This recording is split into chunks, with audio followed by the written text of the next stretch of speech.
Yo, what is up guys, it's FullySpaced and today I'm going to be showing you how to build a multiplayer survival base. You're going to start off by building a 7x7 square and then repeating that over on the other side, so you kind of have like a 3 square space. You've actually got 3 7x7 squares and you kind of build it into this little grid that looks like 6 squares. But there's actually, you're going to miss out one of the squares when you connect them all up. So if you copy here, so we've got 2 squares there, go along, that's the 3rd one, then we've got 4 here, and then obviously the last one will be the 5th one. You could actually add 6 in the middle, but I don't want that middle bit to be enough room. I want it to be something else for later on in the build, you'll see. And then obviously you can start with a simple roof by just going around the sides, connecting it up in the middle here, and then you want to do this for the exact same on the other side here as well. This will just basically give you a nice little connected roof. It will allow the front of the house to stand out a lot, whereas we're not going to use this whole thing as one big roof. You want to go around and just connect it all up like so, and basically I'm just going to build up like the structure so you can kind of see where I'm building. That's what you usually do when you build, is you build up a structure and then you fill it in so you can kind of get a small idea of how it looks. Then you want to build up these other 7x7 squares on the side here, build them up by 4 high, and then just fill them in around, and then do the roof in a triangle motion, and then build each triangle on every single side so you get this weird kind of pointed roof. It's very nice, cheeky little roof design. You do a little triangle on every single side, then then you can connect them all around. Then you obviously copy it onto the other side there. I'm actually using stone bricks and normal bricks for this, to kind of give off a nice little design, and then obviously I'll use stripped oak logs. Quite an expensive build, so I would probably use something more simple like spruce if you really wanted to, but if you want to copy this for exact build design, then I would probably use the stripped oak. Anyway, you want to connect up the roof, you'll get this is the exact kind of structure that you will get, so blueprint, this is what it's going to look like, and then you want to fill it in with the bricks obviously, and this will give you a nice little texturing design. Once you've done that, you want to fill in the top bit with stone brick as well, kind of connect those up, and then just put one in the middle there just to kind of extrude it a bit and make it look a lot better. Once you've done that, you want to head over to the other side here and just copy that one with the exact same detail that you've done to this first one, and that will give you the exact same design. You want them the same because it's going to be a co-op house, so you kind of want everything to be similar, and so you can kind of share it and split the house. And then you just want to build up the top of this roof here, and then obviously put the slabs in the middle too. Do the exact same on the other side, and then once you've done this, you basically just want to start filling in your build itself with the logs that I was talking about. So you got to kind of fill it in, plan out where your door is going to be. So I'm going to put them at the front here, and then plan out where your windows are going to be. Doesn't really matter where you put your windows, you can do whatever you want for these. I kind of put a lot of windows in this one because there's a lot of free space you can use with it, so you could obviously move out the windows and put other things, but I just like having a lot of windows. It brings in a lot of light, so it's really up to you how you decorate the inside of this house or the outside once you've got the structure down really. The windows don't matter too much, so just place the blocks however you want. I've gone for 2 high windows and quite a lot of them. It just kind of gives off a nice little bunch of modern, well, it's more modern, it's more of a modern thing to have a lot of windows, and it kind of gives you just a little more light inside your house instead of being so dark, especially when you're building such like a large structure for 2 people. You kind of want that extra lighting. So I go upstairs and continue the exact same thing by filling in the whole space, adding these windows in, and doing it on the other pillar as well, so you get the exact same identical pillars. I generally try to make this build identical so that everybody, when sharing this house with your buddy or whoever, you're going to have the exact same things. There's not going to be any arguments or nothing.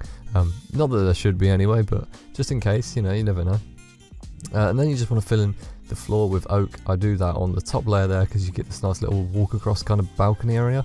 And then you want to fill out the upstairs, you want to fill the downstairs. As you can see here, we're just slowly traversing through the build itself, just placing these oak logs around, oak planks around, just filling in the floor area and just getting a basic flooring for everything. I basically complete the whole floor, don't actually show you any of the furnishing until later on when I head over into first person, because the camera work inside is very dodgy. I could probably start first person building the furniture inside. If you'd like to see that, then leave a comment down below, and I will definitely get around to doing that. But as you can see here, there's quite a few windows, and I'm slowly panning out and just filling in space at the top there with the logs, and then adding glass steel. So it's quite a lengthy process of just filling in. This build probably will take you quite a while in survival. I do actually have this exact build in survival, however it's not made of stone brick and brick, it's actually made of spruce and oak, so it's 2 different kind of textures. You could probably use and cobble as well for the roof. You could obviously use whatever kind of palette you want, but I've stuck with that. Anyway, at the top there you can see I had fences across the little balcony area, and then I just add the doors in and fill in this last tower here, and then you've basically got your whole build. This is basically what it's going to look like. Now you just want to kind of add the detailing to it just to make it a whole lot better. So we're going to add loads of lanterns, trapdoors, we're going to add these little fences, but I'm actually going to change them to pot bamboos and then leaves on top. And then you obviously want to add in some decoration with leaves, flowers, whatever, going around, getting these little flower beds in, really just kind of improving the build, creating a more better outside. Obviously when looking at a build you want it to look a lot better. It can look very dull from when you're looking at it from the outside, it just looks so plain and boring. It's just not, yeah, it really does make a build from the outside in my opinion. So adding a load of foliage and things that just kind of look really nice, definitely create this nice atmosphere towards your build. I would definitely recommend just taking your time adding those small details into the outside. As you can see already, just by adding some flowers in and things like that, the build's already beginning to look better. We haven't even started to add all the small details to the rest of the build yet, and it's already looking absolutely a lot better. So now I'm going to start add these little wavy trapdoors that I generally do for a lot of my builds. You can't just wave them over. Obviously you can't do it on the front because it's slab, so just place a slab at the normal height.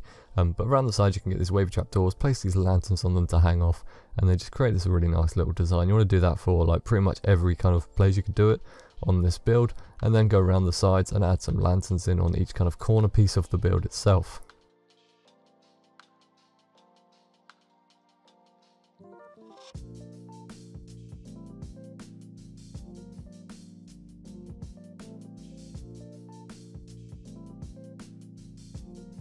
Flying around here, we're just going to quickly go around the back and then get some rose bushes that kind of hang down from the back too. You could do this all the way around, but you will have to lower the roof, so I only done 2 of them because it absolutely makes the roof a pain. It's not something too enjoyable to look at, especially when your roof's kind of up and down. Don't really recommend it. So I would, you know, it's definitely a thing that you can miss out on, but they are a nice little detail. They're really good on some other builds where you aren't so close to another roof, but you know, there's just things you can add if you want to. I then just add a few more lanterns, go around, place a few more buttons and things, and then it'll basically create the build itself. Gonna add this path in as well with some pathing using the shovel to create a path, then using some stone brick and some cobblestone slabs to really create the path itself, and obviously cobblestone walls. And that is pretty much the build itself. I'm going to go around and for bone meal, obviously adding more foliage around the edge, but I'm going to leave you guys with the rest of this to play out, and then I'll head over to first person and talk to you there.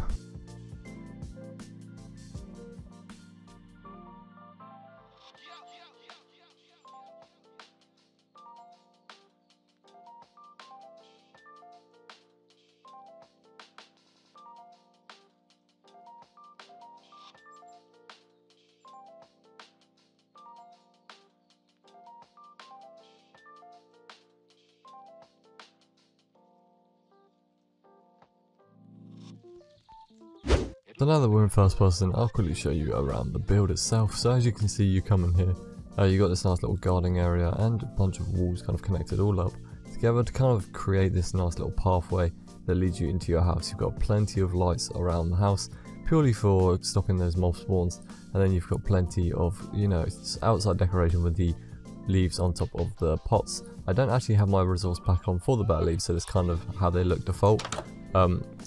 I usually have a resource pack for better leaves, which is the Germ's better leaves resource pack, just so you guys know. But as you come inside, we've got this just nice little bit of foliage in here. We've got a sofa, got a nice bit of storage for your armor you can put in there. You've got barrels underneath, you've got a nice kitchen area in here, smelters and everything. Just a little smoker with a sink over there, just a little library decoration area, and then obviously some seats here and some more decoration here. You can split this house in half, that's why it's a split the house in half is what I was trying to say. That's why it's a multiplayer house. And then you come upstairs and you have your own separate rooms. So this one is room 1, got all barrels on the side, you've got beds up here too, and then you've got your little workspace here. Come outside on your balcony, nice little sofa, and we're the exact same in here. You've got all of your beds and everything up here, and obviously both sides have access to this small little roof panel up here, which, you know, there isn't really much up here, but it's just purely for the fact that you can be up there. You can obviously store stuff up there if you wanted to. It's just a nice little multiplayer base for you guys. So yeah, let's head outside, quickly take a fly around. As you see, we just got all these small decorations, adding trapdoors in, and these little hanging berry plants really do just add the extra details and make a build go that much further. Also, these little buttons in the logs here just kind of extrude a bit and give you a nice little bit of detail too, so always keep a note of those small things. So I hope you guys enjoyed this video. Please don't forget to leave a like, comment and subscribe for more content, going to leave you guys with a showcase. The support has been absolutely incredible. I think right now we're on 550 subs. It's been absolutely mental. I can't thank you guys enough, and hopefully we get road to 1k by the end of this year. It'd be incredible. And I'll see you all soon. Peace.